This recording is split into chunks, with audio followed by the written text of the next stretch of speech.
Gente, hoje é um dia tão especial, dia 8 de março, Dia das Mulheres, e tem os homens meio amargurados que ficam dizendo assim: ah, mas para que Dia das Mulheres? Tinha que ter o Dia dos Homens também, não. A nossa sociedade é uma sociedade doente e nós precisamos desse dia, tanto para celebrarmos a importância das mulheres, quanto para lembrar dos problemas que o gênero feminino enfrenta na nossa sociedade. Eu sou um homem muito abençoado, porque na minha família tem mulheres que foram muito lutadoras. Minha avó, Robélia, mãe da minha mãe, uma mulher que enfrentou fome, enfrentou analfabetismo, era semi-analfabeta e ensinou meu irmão a ler. É incrível, né? Mal sabia ela ler, ensinou meu irmão a ler.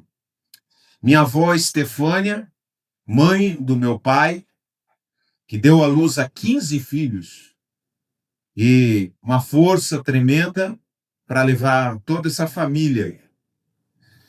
Quando ela morreu, meu avô se desestabilizou completamente porque ela era uma coluna da família, emocional e intelectual.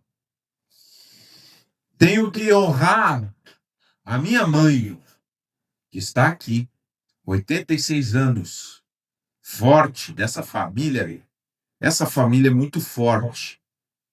E ela cuidou de mim e me ensinou, pelo seu exemplo, pelo seu jeito de ser, a respeitar o gênero feminino como um todo. Então, o trato que eu tenho com as mulheres sempre soube ser amigo sem confundir amizade com atração sexual. Tive muitas amigas e, e nunca confundi as coisas, porque a minha mãe me ensinou isso. Minha mãe me ensinou o carinho feminino, porque foi muito presente na minha vida, todo momento. E eu honro muito sua vida. E hoje nós vamos celebrar o aniversário da pastora Cláudia, e ela é outra mulher extraordinária na minha vida, porque ela tem estado presente desde o começo, sendo uma amiga, uma ouvinte, uma interlocutora que sempre soube também me dar o outro lado das questões. Eu sempre fui muito senhor da razão e a minha mulher, Deus me deu uma mulher que frequentemente me mostra que nem sempre eu tenho a razão, ou muitas vezes não tenho a razão. E isso é muito bom, é muito importante. É algo que eu aprecio demais na minha esposa. Eu sempre disse que eu não queria casar com uma mulher que, antes de conhecer ela, eu sempre dizia para as minhas amigas e para as pessoas, para os líderes, para os amigos, eu digo assim, eu não quero casar com uma mulher que diga amém para tudo que eu falo. Eu quero uma mulher que me contraponha, que também diga, não, mas não é bem assim. Porque isso é que enriquece o casamento. Ah, homem, você tá o bonzão aí em casa, ó, eu tenho medo de você que é o bonzão em casa. Não pode. Porque nenhum de nós é assim, né? A gente precisa do contraditório para crescer, né? E eu dou graças a Deus pela vida da Cláudia, eu admiro ela muito. Ela é a mãe dos meus 3 filhos que eu amo profundamente. E essa mulher, a gente tem que ter uma reverência, quem é marido, tem que ter uma reverência pela mulher que colocou no mundo os teus filhos.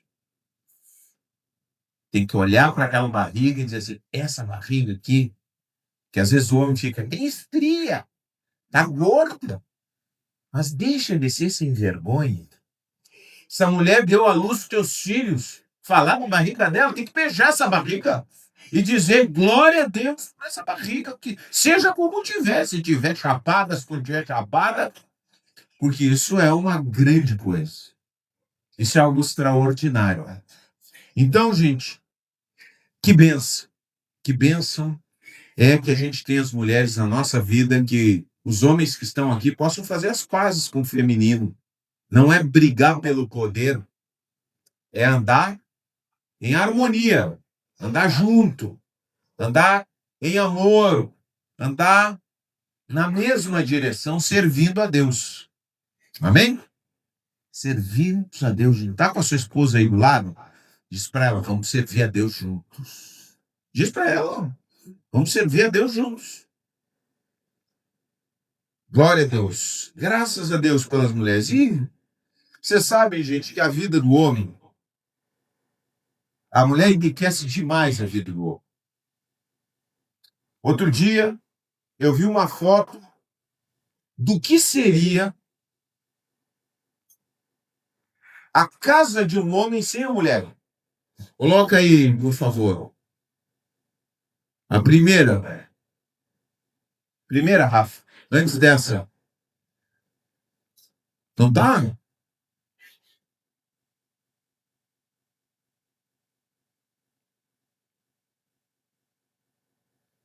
Não, é antes dessa aí. Aí, ó. Dá uma olhada lá. Homem que tá aqui. Se você não fosse casado com essa mulher, provavelmente sua casa seria isso aí, ó. Colchãozinho no chão, roupa pendurada, porque é a mulher que dá cor para dentro de casa. É a mulher que organiza, é a mulher que enfeita, é a mulher que coloca tudo no seu lugar. Não é assim? E se ela não coloca, ninguém coloca. Tá? É essa cor que nós celebramos e agradecemos a Deus nesse dia hoje. Então, mulheres que estão aqui, muito obrigado pela vida de vocês na nossa vida. Deus abençoe vocês, perseverem, nunca fiquem envergonhadas de virtudes que são femininas e são importantes. O detalhe, a beleza, o carinho, a inclusão, tudo isso aí é muito importante e são virtudes femininas. Sabe o que é o cristianismo? Ele foi acusado de ser uma fé muito feminina. Porque Jesus tinha misericórdia, porque Jesus tinha compaixão de quem sofria. E muitas vezes a fé foi incriminada porque o mundo era demasiadamente masculino. Então, gente, a gente sabe que tem uma herança preciosa no Evangelho. E eu queria hoje justamente pregar sobre uma mulher, Ruth. Você pode abrir sua Bíblia em Ruth. Mas eu não vou falar só sobre as mulheres, eu vou partir das mulheres para falar de algo muito amplo dentro da nossa sociedade. O Evangelho e o cuidado dos vulneráveis. Defendei o fraco e o órfão, fazei justiça ao aflito e ao necessitado. Salmos 82, 3. Quem estava vendo o Grenal, os homens que estavam vendo o Grenal hoje, não vou cornetear, não se preocupe. Vocês viram o placar dos feminicídios ali que estavam colocando? Não, só vi o placar do jogo. Viram quanto é que tá? Quantos feminicídios já temos no Rio Grande do Sul? 20. Nós não temos nem 3 meses e nós temos 20 feminicídios. E eu quero colocar os dados, vamos colocar aqui para frente. Violência contra a mulher no Rio Grande do Sul. O Rio Grande do Sul, esse estado que nós vivemos, eu sou gaúcho, é uma vergonha para nós, gaúchos. Eu sou campeão de feminicídio aqui no Rio Grande do Sul. Estado é uma praga. Esse autoritarismo e essa cabeça do homem que acha que tem direito sobre o corpo da mulher. Então, olha só, 52 mil ocorrências de crimes contra mulheres em 2025. 31.577 violações de direitos. A pessoa entra, tem medida protetiva, vai lá, entra na casa. 78,8% dos feminicídios ocorrem dentro de casa. Então, quem é que faz? O marido. Nós vivemos dentro de uma bolha evangélica que nós não temos muita essa experiência de acontecer nas nossas imediações, mas é uma realidade do Rio Grande do Sul. E 89% aconteceram em contexto de relação íntima. 67% dos autores eram companheiros e 20% eram ex-companheiros, que não aceitavam a separação. Algo triste da nossa realidade. Então, a mulher, que muitas vezes pelos grupos feministas dizem que está empoderada, ainda falta muito. Porque a mulher ainda é vulnerável na nossa sociedade. Você quem é que é pai de menina aí? Você se sentia tranquilo para soltar sua filha pequena na rua? Para ela sair do centro? Não sei qual foi a idade que você deixou. Mas nenhum de nós que é nenhum pai consciente sabe que sua filha mulher está vulnerável. Que você tem que botar o pé e mostrar que está presente. Não é, Pedrinho? Por quê? Porque essa é a realidade dos homens. Os homens acham que têm direito de mexer com as gurias na rua. Acham que têm direito de dizer qualquer coisa. Tá entendendo como é que é? Eu me lembro que a minha filha mais velha, uma vez. E você que é homem, pai de menina, você tem que cuidar da sua filha. Você tem que. Aí sim você tem que marcar território. Ó. Você tem que mostrar para quem é atrevido e ousado. Escuta aqui. Essa menina tem pai. Tem que mostrar, botar o pé ali e dizer: tem pai. Eu me lembro uma vez que a minha filha estava lá dentro de casa, deitado, e eu ouço um dos namorados, não sei o quê. E eu só ouvi a voz dele. Ai, meu Deus do céu. Aí eu me levantei logo de novo. Ele disse: Brenda, entra pra dentro. O que foi? Aí eu digo assim: não, tô ouvindo o que está acontecendo, pode entrar para dentro. Não, mas eu vou resolver. Não, entra para dentro. E ela entrou. E aí nós conversamos. Falamos: olha, nenhum cara tem o direito de falar assim contigo. Ainda mais na frente de casa. Fazer esse fiasco.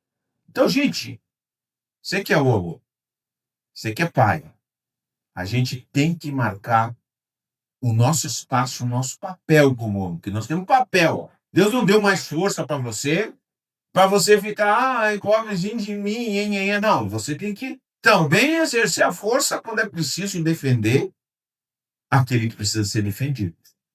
Não é para chutar cachorro morto no meio da rua, mas é para defender quem precisa ser defendido. E quem quer que esteja sendo abusado na sua frente, a sua voz tem que ser uma voz forte.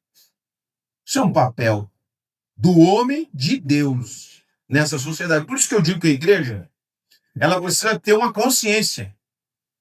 Nós estamos vendo uma sociedade, isso não é questão política, é uma questão espiritual.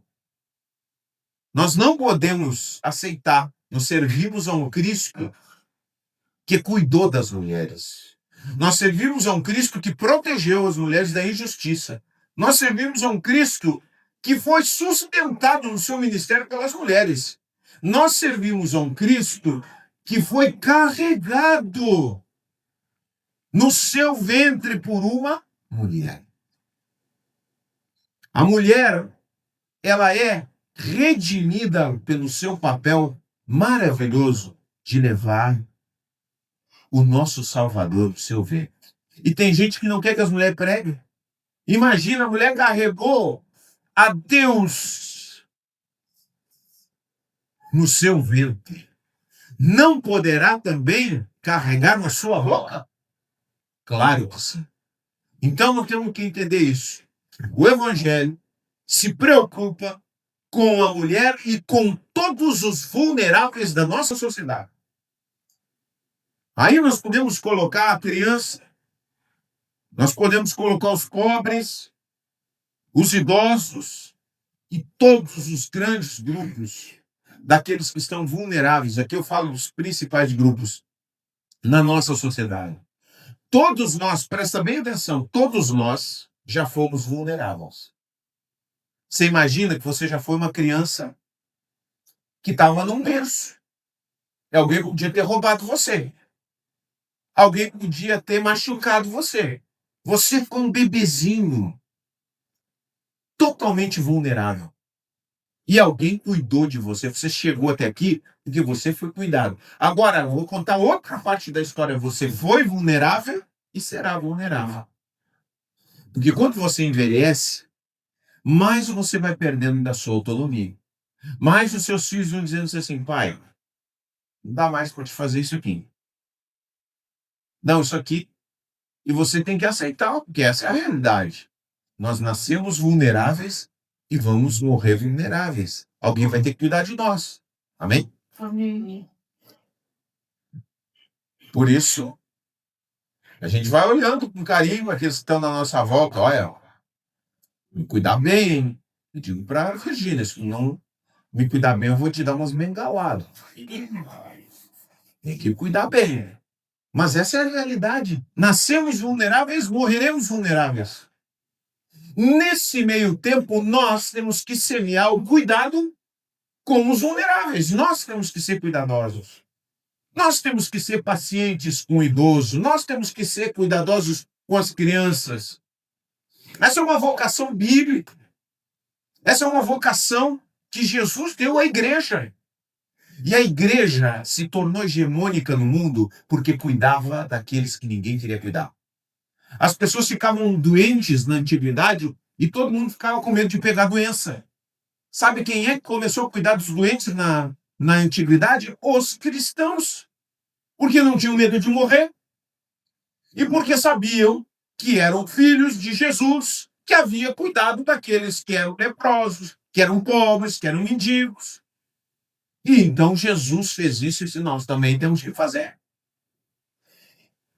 O evangelho é direcionado muito para os vulneráveis. Que a glória de Deus é o bem do homem. A glória de Deus é o bem do homem. Queremos trabalhar para a glória de Deus? Vamos trabalhar para o bem do homem. Quando o homem é cuidado, quando o homem é curado, quando o homem é levantado, a glória de Deus se manifesta ali. Que não adianta. Capítulo 58 de Isaías diz o seguinte: o pessoal começava a ir do sábado, o culto, levantar as mãos, jejuar. E sabe, jejum era uma festa, assim, porque eles ficavam se exibindo. Ah, faz 2 dias que eu estou jejuando e tal, aquela coisa. E Deus disse assim, olha, não quero saber o jejum que eu quero de vocês, é vocês tratarem bem os empregados de vocês. O jejum que eu quero é vocês soltarem as cordas dos oprimidos. O jejum que eu quero é tratar bem as pessoas. Deus falando. Porque a glória de Deus é o bem do homem. E aqui nós temos a Ruth, que representa essa vulnerável. Por quê? Porque Ruth, ela é uma estrangeira em Israel. Ela não somente é estrangeira, ela é mulher. E ela não é somente mulher, ela é viúva. E ela chega nessa nação buscando uma nova vida. Ela está completamente vulnerável. E ela precisa de um resgate. E aí, então, Noemi, a sua sogra, disse, olha, vai lá naquela plantação, a gente tem um parente aí próximo, vai lá recolher espigas, porque tinha uma lei em Israel, antiga, que quando as pessoas iam colher, aquilo que caísse no chão não era para recolher, era para deixar para os pobres. Então, se estava recolhendo espiga de milho, caía espiga de milho, deixa a espiga de milho no chão para ir para o pobre poder recolher. Foi isso que o Ruth foi fazer. Chegou lá e conheceu um homem chamado Boaz. E Boaz, no livro de Ruth, ele é um tipo de Cristo. Ele é um representante de Cristo. Ele é uma figura histórica que nos aponta para Jesus. Boaz, no livro de Ruth, nos aponta para Jesus. Porque olha o que Boaz faz. Até rimou. Vamos lá ler o texto bíblico. Ela está chegando para poder recolher as espigas. Capítulo 2, verso 8. Boaz foi até Ruth e disse: ouça, minha filha, quando fores colher espigas, fique conosco, não vá a nenhum outro campo. Acompanhe as moças que trabalham para mim. Olha o cuidado dele. Observem que parte do campo estão colhendo e vá atrás delas. Avisei os homens para não a tratarem mal.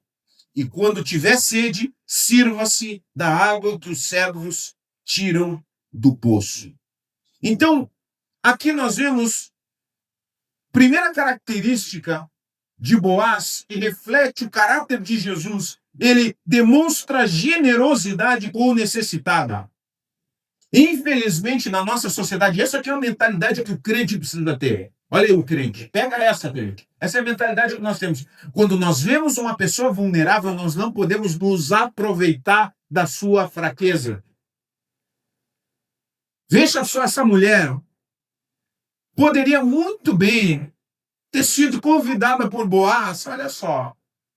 Tá sozinha aí, já manda uma cantada, uma tentativa de sedução, de se aproveitar dela, sem compromisso, que hoje o homem não quer compromisso, não quer saber de compromisso, não quer saber de casar, quer só aproveitar, questão sexual. Mas Boaz, olha, um homem antigo, chamou ela de minha filha. Ó, minha filha, vem aqui, não vai para outro lado.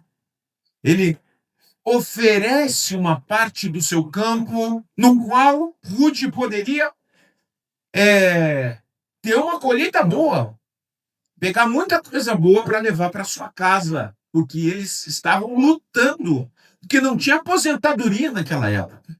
Então, Boaz derrama aquela generosidade em direção a Ruth. Eu quero te dizer, meu querido, nós como cristãos, nós somos chamados a sermos generosos com aquele que está vulnerável, que chega perto de nós.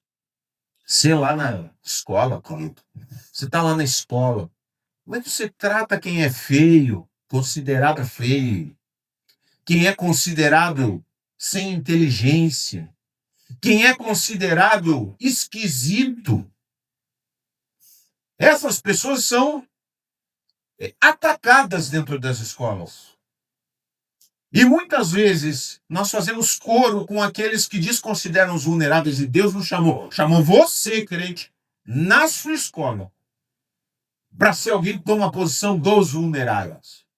Ele diz, o que é isso? Tem que respeitar. Essa é uma postura que Deus nos chama. Não nos aproveitar, o outro ali. Porque sabe o que acontece? Nós calamos quando o outro passa por problemas, ou é abusado, ou é intimidado, ou é desrespeitado. E aí, quando virar a situação, quem é que vai falar por nós? Todos nós precisamos de alguém que fale por nós. Se falarmos pelo próximo, Deus haverá de levantar alguém que fale por nós. Por isso, a gente tem que olhar para Boaz e ver essa generosidade, ver a generosidade de Jesus refletida e abraçarmos isso para nós, de forma prática. Olha, tem pessoas, talvez algumas vezes você até perdeu na sociedade por ficar do lado do vulnerável. Nunca se arrependa disso. Nunca se arrependa disso. Porque Deus é o Deus do órfão e da viúva, do abandonado, vulnerável. Ele contempla. E é desse lado que Deus está. É daquele que está em vulnerabilidade. E se Deus está desse lado, eu quero estar desse lado também. Onde é que o senhor vai? Qual é o seu time, Senhor? Ah, eu sou do time dos vulneráveis, então eu estou nesse aí também. É nesse time que eu vou entrar. A palavra inteira fala disso. Então, gente, nós temos que ter um olhar diferente. Você sabe que tem gente aqui no Brasil, os refugiados, tem refugiados lá em São Paulo, trabalhando em cárcere privado.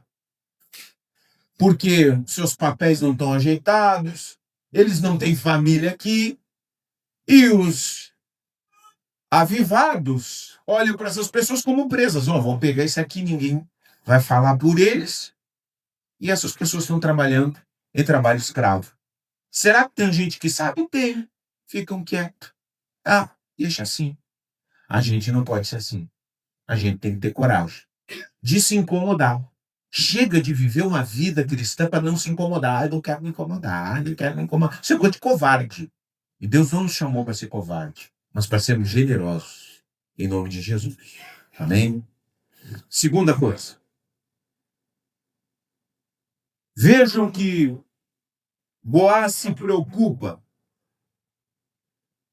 que Ruth esteja protegida. Não vá a nenhum outro campo. Avisei os homens para não a tratarem mal. Versículo 8. Aquilo que eu disse para vocês, o homem tem um papel nesse mundo. E não adianta, né? Eu sei que o feminismo vai falar, ó, os homens já abusaram muito da sua autoridade. Por isso que Deus está chamando homens com personalidade e com espiritualidade. O homem tem dentro de si o poder para impor respeito. E nós que somos homens aqui, temos que assumir a nossa testosterona, que Deus nos deu, para impor respeito, para cuidar pessoas que precisam ser cuidadas. E você sabe, eu acho tão interessante essa preocupação de Boaz. Vocês não têm ideia de como nós precisamos zelar, gente, pelas nossas crianças também. Eu quero dizer para você, presta bem atenção, eu vou falar uma coisa forte. A gente trabalha numa missão, eu e a Cláudia, que de 6 em 6 meses nós somos treinados sobre salvaguarda, que é o cuidado de crianças. Vocês não têm ideia como tem pessoas, presta bem atenção nisso aí. Isso aí é para homens e mulheres, tá? Vocês não têm ideia como tem pessoas doentes. Não são doentes, são gente imoral, canalha, safada, que fica olhando crianças, tirando foto de crianças para vender para pedófilos. Há uma rede mundial de pedófilos. Não é brincadeira, não é teoria da conspiração. Eu sou muito sério nisso.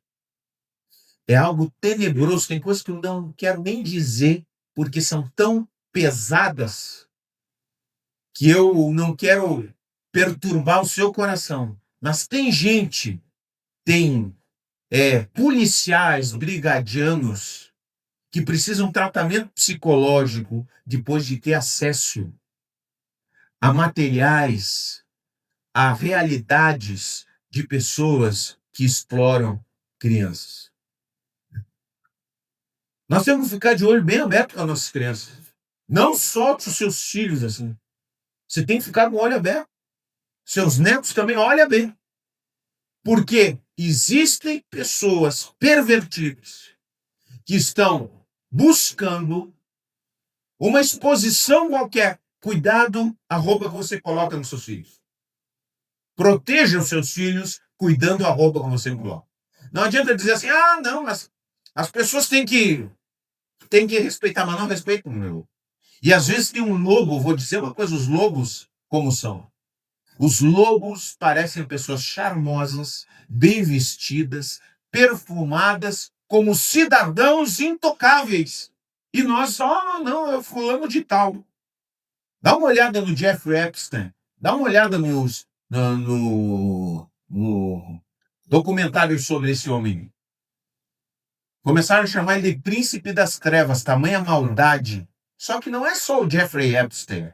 Existem uma série de realidades no mundo. E nós temos que abrir o olho. Abre o olho, meu irmão. Você vai num aniversário, você vai numa reunião, fica de olho nas suas crianças. Tem que ficar olhando. Tem que observar o comportamento. Que às vezes aquele cara perfumado, bonitinho, ele está colocando o olho no seu filho. E a gente tem que proteger.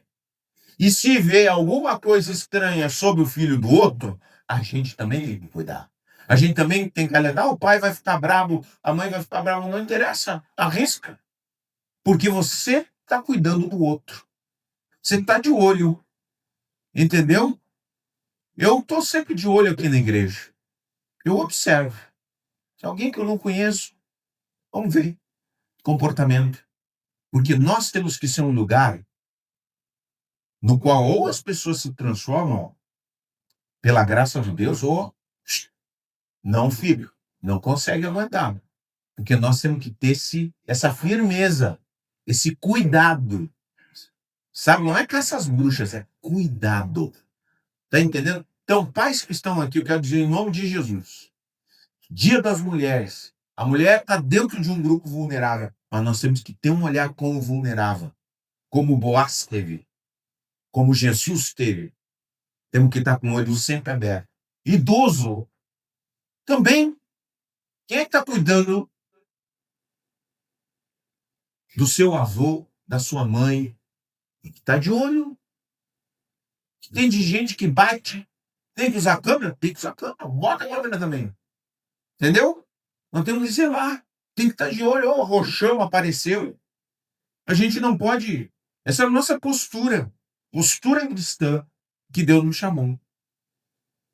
Então, em nome de Jesus, sabe, o diabo tem ganhado um espaço muito grande porque as pessoas não querem falar.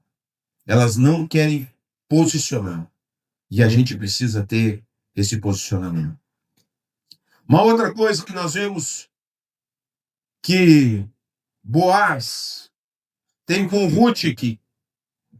Ele olha para Ruth como alguém digna de respeito. Chama ela de filha. Esse é o olhar que nós temos. O nosso olhar não pode ser categorizado, não pode ser seletivo a partir de dinheiro, a partir de quem é filho, a partir da posição, mas a partir da perspectiva de que Deus nos dá de que todas as pessoas são filhas de Deus, são a imagem de Deus, são a imagem de Deus. E nós temos que ter essa perspectiva. E por último, que é muito lindo, Ruth 4,13. Vamos ler ali.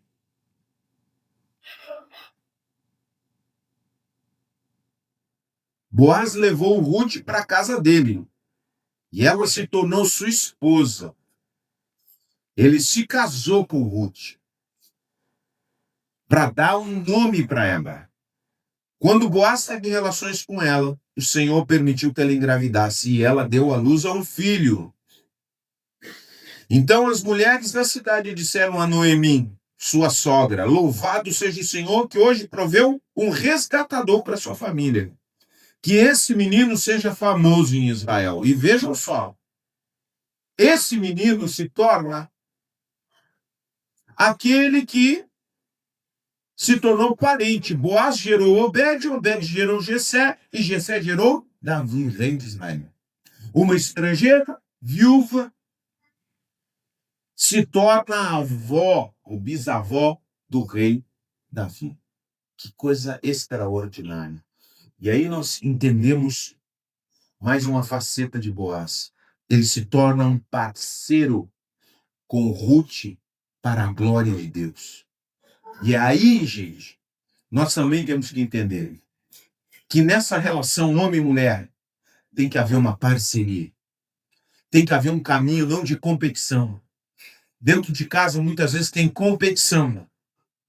Essa coisa aí de quem manda em casa é uma besteira. Larga com isso. Que isso só afasta o marido e a mulher. Não é quem manda em casa. É qual é o propósito da nossa casa. Qual é o propósito da nossa casa? Para onde estamos indo?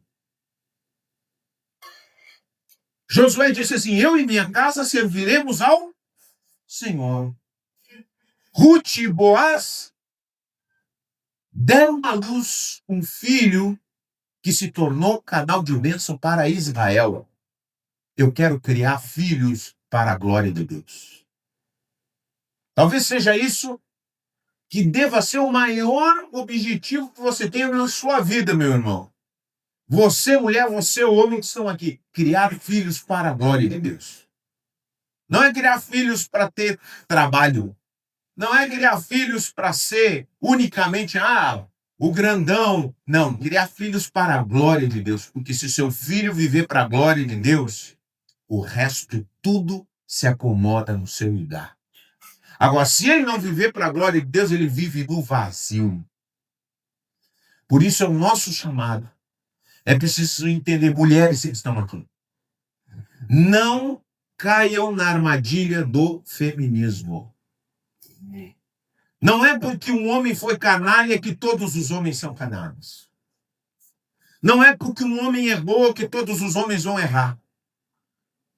Não é porque você teve problema com seu pai que você vai ficar brigando com todo que é homem na sua vida. É preciso buscar um caminho de paz, de harmonia. É preciso viver a vida para a glória de Deus. E se você é viúva, ou se você não é casado, e que seja a sua posição, procure viver em paz com o masculino. Procure curar no seu coração essa relação, porque isso vai passando para os filhos. Os nossos filhos precisam ter paz, tanto com o feminino quanto com o masculino, porque isso vai fazer só bem para a vida deles. E é esse o caminho que Deus nos trouxe. Por isso que eu olho para Ruth e vejo uma Ruth que é redimida pela mão de Deus. É colocada numa situação, sabe por quê? Sabe por que a vida dela sai de solitária, viúva, pobre, para uma pessoa que vive e frutifica por causa de uma atitude dela que está no começo do livro 1,16, que com isso nós encerramos. Ela diz, lá no começo do livro, para Ruth, 1,16. Começa ali no 1,14. Então choraram juntas mais uma vez. Orfa se despediu de sua sogra com um beijo, mas Ruth se apegou firmemente a Noemi. Olhem, sua cunhada voltou para o povo e para os deuses dela, disse Noemi. A Ruth, a Noemi não estava muito firme, né? Olha, sua cunhada voltou para o povo e para os deuses dela. Você deveria fazer o mesmo. O conselho não foi bom da Noemi. Mas a Ruth era mais crente do que ela. E a Ruth disse o seguinte: não insista comigo para deixá-la eu voltar. Aonde você for, irei. Onde você me vê, lá viverei. Seu povo será meu povo. E seu Deus, o meu Deus. Não é lá no fim que vira a chave de Ruth. É aqui no começo que vira a chave. Aqui no começo, com essa atitude, Ruth muda o seu futuro. Por isso, queridos, em nome de Jesus, mulheres estão. Em nome de Jesus, vivam para a glória de Deus. Não vivam pelos seus hormônios, não vivam pelas ideologias feministas, vivam focados naquilo que Deus tem para vocês, vivam para a glória de Deus. E homens que estão aqui, andem em parceria com suas mulheres. E povo de Deus que está aqui, assim como temos um carinho de celebrar as mulheres aqui, também vamos cuidar dos vulneráveis na nossa sociedade, porque o nosso Deus é um Deus que se importa e muito com os vulneráveis. Amém? Vamos ficar de pé em nome de Jesus.